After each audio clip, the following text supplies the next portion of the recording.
इसके फैक्ट्स, जो indefinite article होता है ना, इंडेफिनिट आर्टिकल, अगर तुमसे कोई कहे कि आर्टिकल क्या होते हैं, आर्टिकल क्या होते हैं, तो आप कहेंगे a and the are called article, a and the are called article. But again if you ask you how many types of articles are there, कितने प्रकार के आर्टिकल होते हैं, आप कहेंगे दो प्रकार के। कितने प्रकार के होते हैं? दो प्रकार के। दो प्रकार के होते हैं। कौन कौन से होते हैं सर? डेफिनेट और इंडेफिनेट। डेफिनेट और इंडेफिनेट। डेफिनेट जो आर्टिकल होता है वो द होता है, जो होता है द होता है। इंडेफिनेट जो आर्टिकल होता है वो होता है ए और एन। और आज मैं आपको उसी के फैक्ट्स बताऊंगा कि ए और एन कहां कहां इस्तेमाल करते हैं, कहां कहां इस्तेमाल करते हैं।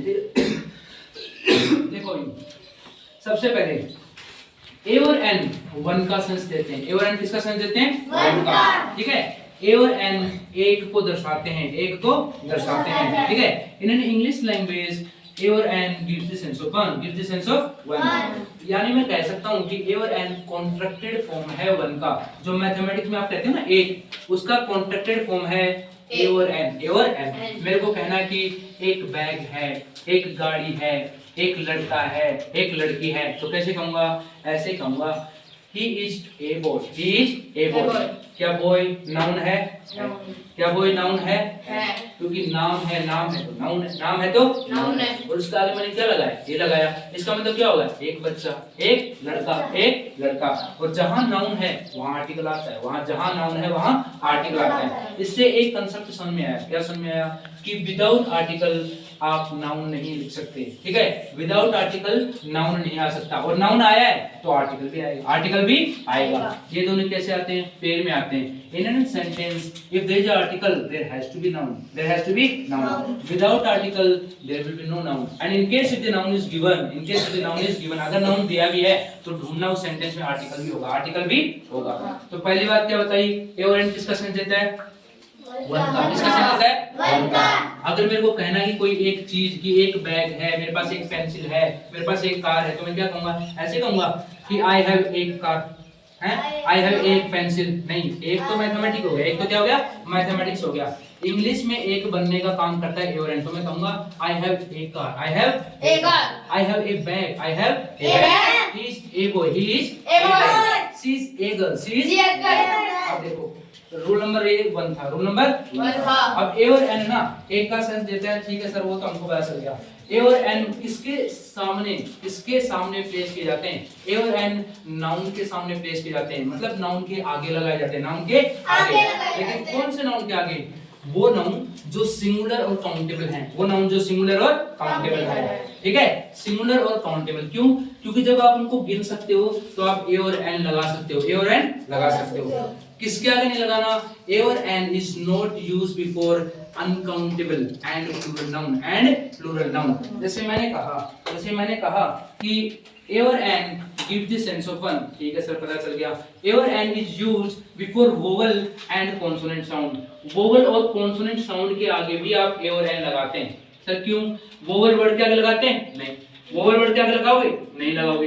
वोवल साउंड के आगे लगाओ। किसके आगे लगाओगे? वोवल साउंड के आगे। अब तुम्हारे दिमाग में क्वेश्चन आएगा कि सर वोवल साउंड कौन से होते हैं? वोवल साउंड कौन से होते हैं? तो वोवल साउंड देखो, वोवल साउंड कौन से होते हैं? ए, आ, ई, उ, ए, आई, ओ। ठीक है, औ, अंग और ए। अगर ऐसे वाले वर्ड नाउन के आगे साउंड देते हैं इन वर्ड का, ठीक है, कोई नाउन अगर ऐसा साउंड देता है क्या लगाओगे? एन। क्या लगाओगे? एन। और अगर कैफे झगड़े वाला साउंड आता है, कैफे झगड़े वाला साउंड आता है ना, तो क्या लगाओगे? ए। क्या लगाओगे? ए। ठीक है, ये लगाओगे। अब आगे देखो, ए और an is used before singular countable noun. A और एन का इस्तेमाल होता है सिंगुलर काउंटेबल नाउन के आगे, नेवर, कभी नहीं होता before plural and uncountable noun के आगे, प्लूरल और अनकाउंटेबल नाउन के आगे। देखो मैं कह सकता हूं ए बॉय। क्या कह सकता हूं? क्या? A boy. बॉय का पार्ट ऑफ स्पीच क्या है? क्या है? नाउन है। क्या है? नाउन है। तो मैंने कहा ना सिंगुलर काउंटेबल नाउन क्या? बॉय सिंगुलर है। इसके आगे ए लगा सकते हो, इसके आगे ए लगा सकते हो, लेकिन इसके आगे नहीं लगा सकते बॉयज, क्योंकि ये प्लूरल है। क्या है? प्लूरल। और प्लूरल हो गया तो उसके आगे ए नहीं लगा सकते। क्यों? क्योंकि ए और एन आपको पता है ना एक का सेंस देता है। किसका देता है? एक का। अब ये यहाँ पे एक है और यहाँ पे प्लूरल है, इसका मतलब क्या हुआ? एक बच्चे होता है ऐसे, एक बच्चे। और फिर दूसरा काम ये भी तो हो गया, सब्जेक्ट टू वर्ब का एग्रीमेंट भी तो टूट गया, सब्जेक्ट टू वर्ब का एग्रीमेंट भी टूट गया, क्योंकि सब्जेक्ट कहती है if I am singular verb has to be singular, if I am plural verb has to be plural. तो देखो ये प्लूरल है, ये सिंगुलर है, ऐसे नहीं हो सकता, सब्जेक्ट सिंगुलर तो वर्ब भी सिंगुलर, सब्जेक्ट प्लूरल तो वर्ब भी प्लूरल। अब बॉयज प्लूरल है और आर्टिकल ए एक का सेंस देता है, किसका, एक का, ऐसे नहीं हो सकता ए बॉय, ऐसे हो सकता है 2 बॉयज 3 बॉयज 5 बॉयज, ठीक है, वो भी प्लूरल हो गया, बॉयज भी प्लूरल है, बॉयज भी प्लूरल है, ठीक है। अब देखो दूसरा क्या है, दूसरा ये है कि ए और एन कोई का सेंस भी देता है, किसका सेंस देता है, कोई का, किसका सेंस देता है, कोई का, लेकिन कब देता है कोई का सेंस, अननोन के केस में, किसके केस में, अननोन के केस में, जब सामने वाला बंदा आपसे अपरिचित है तो वहां पे ए और एन वन का सेंस नहीं देता, किसका देता है, कोई का, किसका, कोई का। जैसे एग्जांपल दो सर, एग्जांपल देखो, जैसे मैंने कहा कि Mrs Sharma, A Mrs Sharma is on the door, कि कोई मिसेस शर्मा दरवाजे पर है, सर समझ में नहीं आया। देखो जैसे दरवाजे पे किसी ने नॉक की, किसी ने नॉक की, अब जाके जतिन जाके क्या करता है, दरवाजे को खोलता है, दरवाजे को खोलता है, ठीक है, दरवाजे को जैसे ही खोलेगा जतिन उससे पूछेगा, वो बंदा जो दरवाजे पे नॉक करा था कि आप कौन हैं, तो बोलेगा मैं मिसेस शर्मा हूँ, विजेंद्र सर से मिलना है, विजेंद्र सर से मिलना है। अगर मान लो उसको जानता तो ये पूछता है उससे कि आप कौन है, नहीं पूछता ना, सीधा बोलता है कि सर मिस्टर शर्मा आपसे मिलने के लिए आए हैं, या मिस्टर शर्मा जो अंकल जी है ना वो आपसे मिलने आए, जानता तो, लेकिन नहीं जानता तभी तो बोलता है कि सर कोई मिस्टर शर्मा आपसे मिलने आए, कोई मिस्टर शर्मा आपसे मिलने आए, तो वहां कोई का सेंस दे रहा है। जब मैंने ऐसे कहा ना कि a mister Sharma is on the door, इसका मतलब ये नहीं है कि एक मिस्टर शर्मा दरवाजे पर है, नहीं, इसका मतलब है कि कोई मिस्टर शर्मा दरवाजे पर है, इसका मतलब कोई हुआ यहाँ पे, क्या हुआ, कोई, और एन का मतलब यहाँ पे क्या हुआ, कोई। कब, अननोन के केस में, किसके केस में, अननोन के केस में, जब सामने वाला बंदा, सामने वाला व्यक्ति आपसे अपरिचित है, तब ए और एन किसका सेंस देता है, कोई का, किसका, कोई का, ठीक है। अब मैं तुमको रिपीट करता हूँ, दोबारा बताना। फिर अनकाउंटेबल नाउन के आगे भी आप ए और एन नहीं लगा सकते, किसके आगे, अनकाउंटेबल नाउन के आगे, क्योंकि जिस चीज को आप गिन ही नहीं सकते उसके आगे कैसे लगा सकते हो। मैं बैग को गिन सकता हूँ तो मैं कह सकता हूँ 1 बैग 2 बैग 10 बैग 50 बैग, लेकिन मिल्क क्या उसको गिन सकते हो, गिन नहीं सकते। अनकाउंटेबल नाउन जैसे टी हो गया, शुगर हो गया, मिल्क हो गया, ठीक है, इनको आप गिन नहीं सकते। जब गिन नहीं सकते, ठीक है, जो मेटेरियल नाउन होते हैं गोल्ड सिल्वर कॉपर, इनको भी आप गिन नहीं सकते। तो जो जिस चीज को आप गिन नहीं सकते उसके आगे आर्टिकल ए और एन मत लगाना, क्योंकि वो तो वन का सेंस देते हैं और वो तो है ही नहीं ना वन, उसको तो गिन ही नहीं सकते, गिन ही नहीं सकते, तो ए और एन कैसे लगा सकते हो। और अगर लगाओगे तो उसका मीनिंग भी भयंकर निकलेगा। कैसे, मान लो मैंने कहा एक चीनी होता है, एक चीनी, अगर आप शॉपकीपर के पास जाओगे तो उसको कहोगे कि भाई साहब एक चीनी दे दो, तो दे देगा, ले एक चीनी, हो जाएगा, होता है कैसा, होता है साहब, नहीं होता। तो आप कैसे कहेंगे, जब अनकाउंटेबल नाउन है तो उसके आगे ए और एन नहीं लगा सकते, क्योंकि जिस चीज को आप गिन नहीं सकते ना उसके आगे ए और एन नहीं लगता।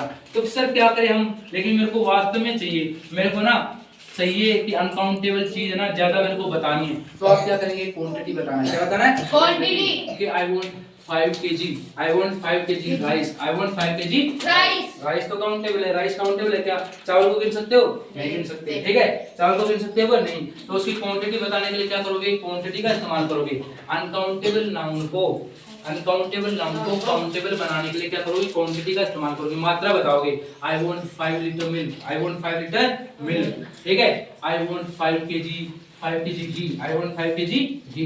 तो मिल्क है, शुगर है, टी है, इन सबको आप काउंटेबल नहीं कर सकते, वो अनकाउंटेबल होते हैं। और अनकाउंटेबल की क्वांटिटी बताई जाती है, क्या बताई जाती है, क्वांटिटी, मात्रा बताई जाती है, क्या बताई जाती है, मात्रा, तब जाके वो काउंटेबल के कॉन्टेक्स्ट में आता है, काउंटेबल के कॉन्टेक्स्ट में आता है। चलो अब दोबारा से मैं रिपीट कर देता हूं कि ए और एन किस का सेंस देता है, क्या ए और एन वन का सेंस देता है, देता है, ए और एन वन का सेंस देता है, देता है। क्या ए और एन सिंगुलर काउंटेबल नाउन के लिए इस्तेमाल कर सकते हो, कर सकते हैं। क्या ए और एन प्लूरल और अनकाउंटेबल नाउन के आगे आता है, नहीं आता, आता है क्या, नहीं आता। ए और एन किसका सेंस देता है, वन का, किसका सेंस देता है, वन का। ए और एन कॉन्ट्रैक्टेड फॉर्म है वन का, किसका, वन का। ए और एन कोई का सेंस भी देता है क्या, देता है, कब देता है, अननोन के केस में, किसके केस में, अननोन के केस में। और ए और एन है ना पूरी कम्युनिटी को भी दिखाता है, किसको दिखाता है, पूरी कम्युनिटी को, कम्युनिटी का मतलब पूरे समुदाय को, ग्रुप का सेंस भी देता है, किसका सेंस देता है, ग्रुप का। जैसे मैंने बोला a dog is a loyal animal, a dog is a loyal animal, इसका मतलब ये मत सोचना कि इसका मतलब है कि एक कुत्ता है ना लॉयल एनिमल है, इसका मतलब बाकी कुत्ते लॉयल नहीं क्या, बाकी कुत्ते वफादार नहीं है क्या, क्या इंडिया वाला कुत्ता ही वफादार पाकिस्तान वाला नहीं है, अफगानिस्तान वाला नहीं है, अमेरिका वाला नहीं है क्या है, वो भी वफादार है, वो भी क्या है वफादार। तो वहां पे ए का मतलब एक नहीं है, एक कुत्ता वहां पे है, जितने भी कुत्ते हैं चाहे इंडिया के हो चाहे पाकिस्तान के चाहे अफगानिस्तान के, वो सारे लोग सारे क्या है लोग। तो ए और एन ग्रुप का सेंस भी देता है, किसका देता है ग्रुप का सेंस भी। तो 5 चीजें पता चली, ए और एन की 5 फैक्ट्स पता चले कि ए और एन 1 का सेंस देता है, किसका 1 का।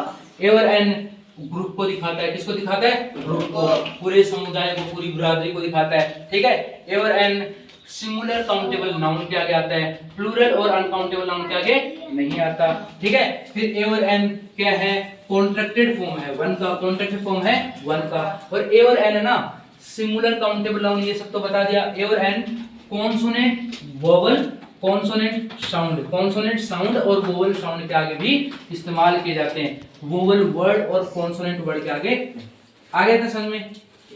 अब कर दो।